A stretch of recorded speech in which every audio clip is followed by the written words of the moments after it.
என்னப்பா கூட்டத்தையே காணோம். தலைவரே, கோட்டரும் கோழி பிரியாணி கொடுத்தாதான் கூட்டமே வரும், இல்லனா கூட்டமே வராது. இப்படிப்பட்ட கூட்டமே நம்மளுக்கு தேவலடா, தனித்து போட்டிடுவோம். நான் மட்டும் ஆட்சிக்கு வந்தேன்னு வச்சுக்கா, பசி பட்னி பஞ்சம் எதுவுமே இருக்காதா. அது மட்டுமா, உனக்கு தாஜ்மஹாலுக்கு மேல ஒரு பேலஸே கட்டித்தாரேன். தலைவரே, அதெல்லாம் இருக்கட்டும் தலைவரே. தமிழ்நாட்டுல சிலிண்டர் தட்டுப்பாடு அதிகமாயிப்போச்சு தலைவரே. அதுக்கு டெல்லி பாராளுமன்றத்துல நீங்க ஒரு குரல் கொடுங்க தலைவரே. இப்படி எல்லாம் தமிழ்நாட்டுக்கு ஒரு பிரச்சனை வரும்னு எனக்கு முதலே தெரியும்டா. அதுக்கு தான்டா ஒரு பிளான் வச்சிருக்கேன். கரிசா, அந்த பிளான் எடு.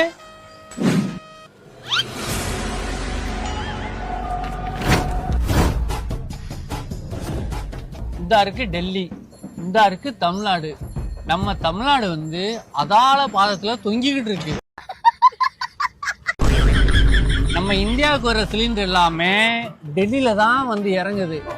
அந்த டெல்லியில வந்து இறங்குற சிலிண்டரை ஊபி மாப்பி கிபி சிபி எல்லாம் எடுத்துக்கிறாங்க.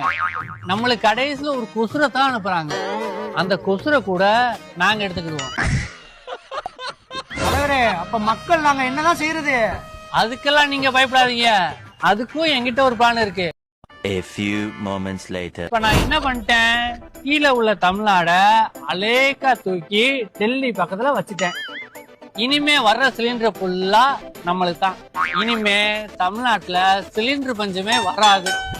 Problem solve.